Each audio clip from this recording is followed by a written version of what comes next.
Baik, bismillahirrahmanirrahim. Assalamualaikum warahmatullahi wabarakatuh. Perkenalkan, nama saya Ahmad Firdaus dengan NIM 211420057 akan membahas terkait kedwibahasaan dan diglosia.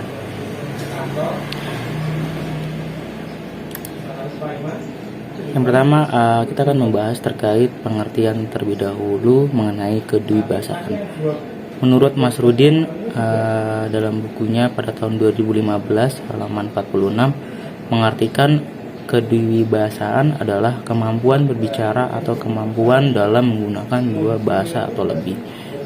Selanjutnya, Hudson 1995 pada halaman 15 mengatakan kedwibahasaan individual sebagai padanan kata dari multilingualisme, yang berarti individu atau anggota masyarakat yang dapat menggunakan bahasa lebih dari satu. Malabar pada bukunya pada tahun 2015 halaman 24 mengatakan ciri utama dari kedwibahasaan adalah penggunaan dua bahasa atau lebih oleh seseorang atau kelompok orang, akan tetapi kedua bahasa itu tidak mempunyai peranan sendiri-sendiri dalam masyarakat. Dalam masyarakat memakai bahasa.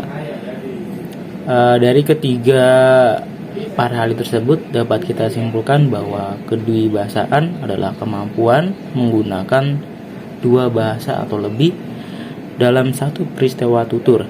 Lalu dalam pemilihan bahasa manakah yang akan dipergunakan itu bergantung pada kemampuan baik dari pembicara maupun dari pendengar.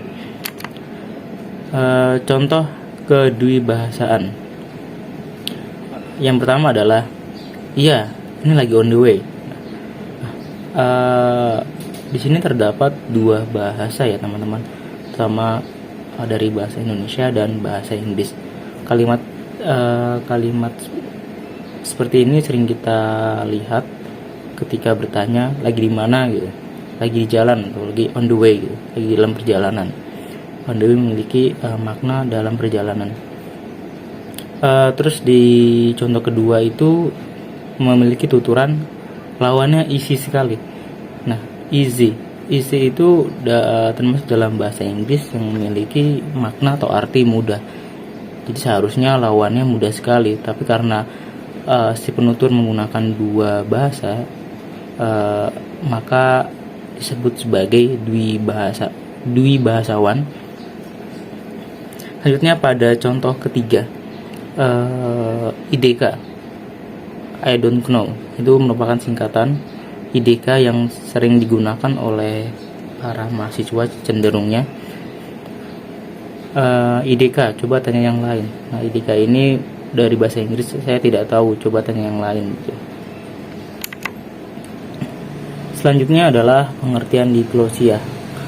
Yang pertama, pada Malabar mendefinisikan diglosia sebagai gambaran dari peristiwa penggunaan variasi bahasa di dalam suatu masyarakat yang memiliki peranan tertentu.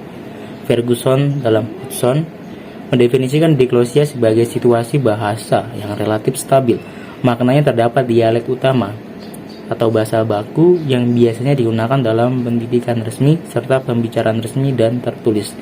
Maka di samping itu terdapat pula bahasa harian yang digunakan oleh masyarakat yang sifatnya tidak baku. Fishman dalam Masrudin mengaitkan diglosia dengan bilingualitas, yang yakni sebagai kemampuan individu memahami variasi bahasa yang ada di dalam masyarakat. Dari ketiga pengertian tersebut dapat kita simpulkan bahwa diglosia merupakan peristiwa penggunaan variasi bahasa pada suatu masyarakat. Variasi bahasa ini dipengaruhi oleh faktor sosial masyarakat dalam peranan tertentu. Misalnya penggunaan variasi bahasa pada ranah keluarga, tetangga, keagamaan, pendidikan, profesi, dan ranah lainnya. Selanjutnya adalah contoh diglosia. Yang pertama itu contohnya nyuwun sewu mas direk tangklet alamat. Dalam bahasa Jawa kalimat tersebut termasuk kepada bahasa Jawa variasi Jawa kromo atau Jawa halus. Biasanya digunakan oleh orang tua, orang yang lebih tua gitu ya, kepada orang yang lebih muda. Dan biasanya bahasa ngoko dengan bahasa kromo itu cenderung berbeda. Kalau ngoko itu biasa keseharian yang biasanya digunakan oleh orang yang sebaya. Jadi antara penutur dan mitra tuturnya itu sebaya atau sudah akrab. Selanjutnya di contoh kedua itu kowe arep neng ndi, kamu mau kemana, jadi arti kamu mau kemana. Kalimatannya ini dalam bahasa Jawa termasuk variasi bahasa ngoko. Selanjutnya dalam ketiga, contoh ketiga itu sapa neng kana. Nah, ini bahasa Jawa namun dialeknya berbeda. Yang digunakan dalam contoh ketiga ini termasuk dalam dialek bahasa Jawa, dialek Brebes atau Ngapak.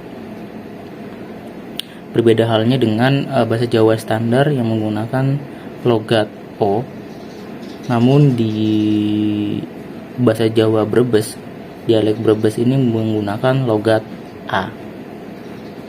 Berarti kalau misalnya dalam bahasa Jawa standar, sopo neng kono ya, sopo di sana gitu, A jadi O.